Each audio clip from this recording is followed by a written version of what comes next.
આજે શ્રાવણ માસનો જ્યારે ચોથો સોમવાર હોય અને આજ હરેક રાજ્યમાંથી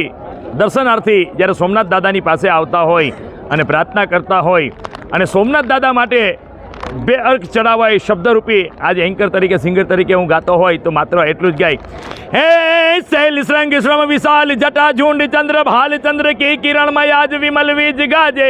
હે લોચન જન લાલ લાલ ચંદન કી ભોર ભાલ ભપટી સિંદૂર ગુલાલ ભટકી સારી સાજે ચંદન કી તેજમાલ વિસહસ્ર હૃદય ખુશાલ ફટક જાલ રુદ્રમાલ હરદયાલ લાજે હે ડમ ડમ ડમ ડમ રૂબાજ નાચે નાગ સરસુસાજ શંકર મહારાજ આજ તાંડવ નાચે જીરે શંકર મહારાજ આજ તાંડવ નાચે આજ મારો ભોળેનાથ આજ તાંડવ નાચવાનો છે અને સમાચાર મળ્યા છે કે આપણા મુખ્યમંત્રી ભૂપેન્દ્રભાઈ પટેલ તેઓની પણ આજે હાજરી થવાની હોય સોમનાથ દાદાને પ્રાર્થના કે હે સોમનાથ દાદા અમારા જે દર્શને આવ્યા છે એ બધાની રક્ષા કરજો પણ અમારા સીમાડા સાચવીને મારા ભારતીયના નોજવાન છે એવા આર્મીની તમે રક્ષા કરજો અને એમના પરિવારની રક્ષા કરજો એવી સોમનાથ દાદા પાસે મારી પ્રાર્થના।